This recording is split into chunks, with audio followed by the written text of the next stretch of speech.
A new report by US media outlet CNN states that outreach from Prime Minister Narendra Modi and other countries played an important role in averting a nuclear crisis in 2022 in the wake of Russia's invasion of Ukraine.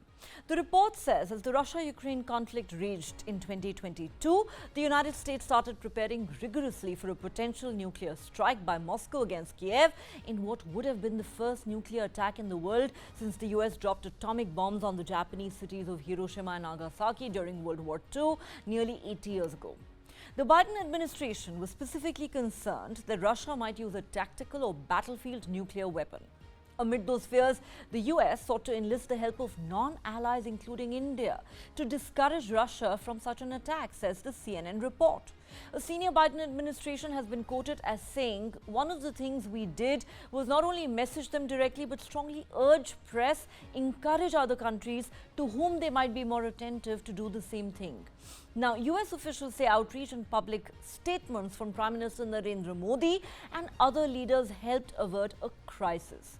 The same Biden administration official has been quoted as saying, "I think we believe showing the international community the concern about this, particularly the concern from key countries for Russia and the global south, was a helpful, persuasive factor and showed them what the cost of all this could be. I think the fact that India weighed in, China weighed in, others weighed in may have had some effect on their thinking. I can't demonstrate this positively, but I think that's our assessment," he said. Now, as far as the Russia-Ukraine war goes, India has always condemned civilian killings and called for a peaceful resolution to the conflict. In a major statement, Prime Minister Modi told President Putin that this is not an era of war. This happened on the sidelines of the SCO summit in Uzbekistan last year. The statement made it to the G20 communique, first in Bali and later under the presidency of India. The Biden administration official goes on to say during this period from late summer to fall 2022, the National Security Council convened a series of meetings to put contingency plans in place in the event of either a very clear indication that they were about to do something, attack with a nuclear weapon, or if they just did, how would we respond, how would we try to preempt it or deter it. Significantly, late summer 2022 was also proving to be a devastating period for Russian forces in Ukraine. Ukrainian forces were advancing on Russian-occupied Kherson in the south, the city which had been Russia's biggest prize since the invasion. As these Ukrainian forces advanced, entire Russian units were in danger of being surrounded. The view inside the Biden administration was that such a catastrophic loss could be a potential trigger for the use of nuclear weapons, according to CNN.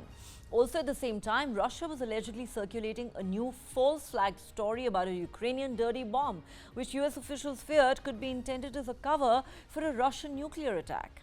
In October 2022, Russia's defense minister Sergei Shoigu made a series of phone calls to defense officials in the US, the UK, France and Turkey, telling them that the Kremlin was concerned about possible provocations by Kyiv involving the use of a dirty bomb. However, at no time did the US detect intelligence indicating Russia was actually taking steps to mobilize its nuclear forces to carry out such an attack. The official says, "We obviously placed a high priority on tracking and had some ability at least to track such movements of Russia's nuclear forces, and at no point did we ever see any indications of types of steps that we would have expected them to take if they were going down a path towards using nuclear weapons."